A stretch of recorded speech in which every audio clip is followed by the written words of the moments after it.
আসসালামু আলাইকুম, কেমন আছেন সবাই? আলহামদুলিল্লাহ আমি ভালো আছি। কিছুদিন যাবৎ ইউটিউব চ্যানেলটিতে আমি কোনো ভিডিও আপলোড করতে পারছি না। ভিডিও আপলোড করার পর হয়তো কপিরাইট ইস্যুটা চলে আসতেছে, আর না হলে একদম আমার ভিউজ নেই। 24 ঘন্টা পর গিয়ে দেখি যে ভিডিওটা একদিন আগে দিয়েছিলাম সেই ভিডিওটা আমার 7টা-8টা ভিউজ। তারপরেও বোঝা যায় যে নিজের মানুষগুলোই দেখেছে, তাছাড়া অন্য কোনো মানুষের কাছে এটা সাজেস্ট করছে না। যারা আমাকে চিনে হয়তো বা সার্চ দিয়ে দেখলে সেটা আসতেছে ভিউজগুলো, কিন্তু কোনো মানুষের কাছে ওইভাবে সাজেস্ট করতেছে না, কারো কাছে পৌঁছাচ্ছে না আমার ভিডিওগুলো।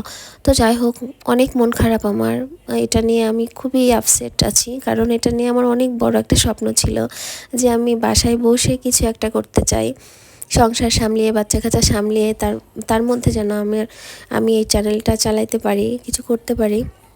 থাক, সবার তো আর সব স্বপ্ন পূরণ হয় না। এই যে আমার মা এই পার্সেলটাতে কি কি পাঠিয়েছে আমাকে আগে কিছুই বলেনি। পার্সেলটা খুলতে আমি দেখলাম যে আলুর চিপস।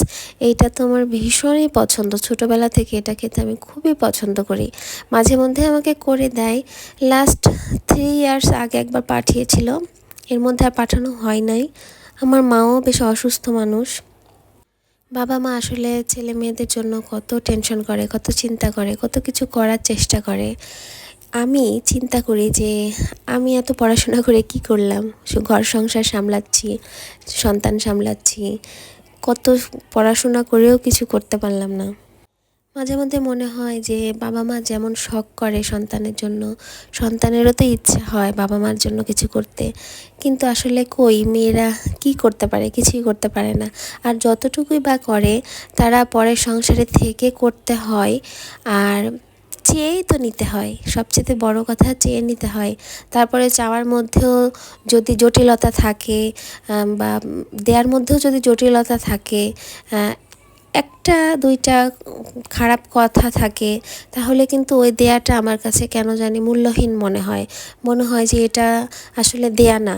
আমি চাই কোনো কিছু কাউকে দিতে বা করতে, এটা মন থেকে একদম নিঃস্বার্থভাবে, যেখানে আমার কোনো স্বার্থ থাকবে না, যেটা আমি কোনো কিছু পাওয়ার জন্য করব না, যেটাতে থাকবে শুধু ভালোবাসা। আমি মন থেকে ভালোবেসে একটা মানুষকে কিছু দিলাম, সেটা অল্প টাকার জিনিস হোক বা কম দামি জিনিস হোক। এগুলো আমার ছেলে মেয়ের ড্রেসগুলো দেখাচ্ছিলাম, এটা আমার ছেলের জন্য পাঠাইছে। আমার মায়ের অনেক সুন্দর পছন্দ, যাই হোক আমার থেকে ভালো পছন্দ, দেখে খুব ভালো লাগলো। কালকে আমার বাচ্চার জন্মদিন, আমার বাচ্চাটার জন্য সবাই দোয়া করবেন। আমার মেয়ের 3 বছর পূর্ণ হবে কালকে। আমি ভয়েসগুলো এখানে সরিয়ে ফেলেছিলাম। এই যে এইটা হচ্ছে ওর জন্য জামা পাঠাইছে, জামাটা ভীষণ সুন্দর। আমি ওকে দেখাচ্ছিলাম, ও ক্যামেরা বারবার নাড়াচ্ছিল। আমি বলছিলাম ভালোভাবে ক্যামেরাটা ধরো, অনেক সুন্দর না জামাটা? আজকে আমার শরীরের এমন পরিস্থিতি, ফ্রাইডে হলে আগে আমার ভালো লাগতো, অনেক আনন্দ লাগতো, অপেক্ষায় থাকতাম ফ্রাইডে, কিন্তু প্রত্যেকটা ফ্রাইডে আমার লাইফে আস্তে আস্তে কেমন যেন টক্সিক হয়ে যাচ্ছে। এত খারাপ লাগতেছে শরীরটা। এই আলুর চিপসগুলো আমি দেখছিলাম আর খুশিতে কি অবস্থা, কিন্তু মনে হচ্ছিল না যে এটা আমি এখন বেজে খাবো, অতটুকু শরীরে শক্তি নাই আমার।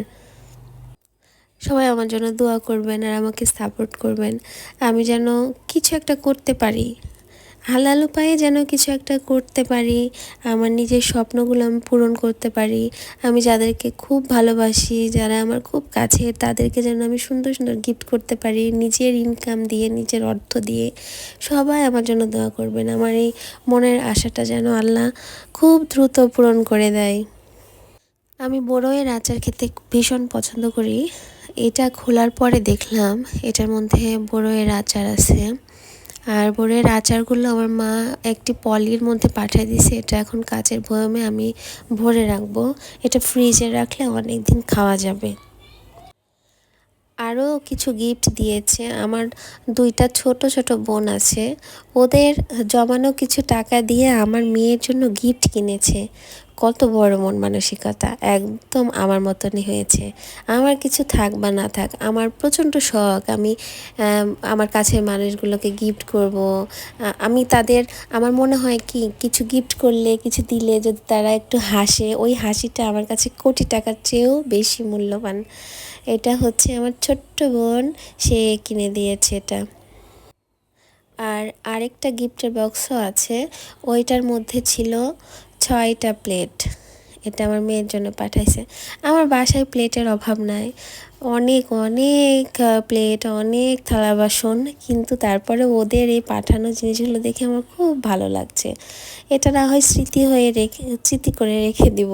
সরি, আমার মেয়ে যখন বড় হবে তখন আমি বলবো যে দেখো তোমার মিমিরা তোমাকে এই গিফটগুলো কিনে পাঠিয়েছিল 3 বছর জন্মদিনে। আমার মেয়েকে এই গিফটগুলোর মধ্যে একটা লিপস্টিকও দিয়ে দিয়েছিল। সেই লিপস্টিকটা এই মুহূর্তে যখন আমি ভয়েস দিচ্ছি, এই লিপস্টিকটা দেখছি, তার মুখ লেপ্টে আছে একদম। টাটা।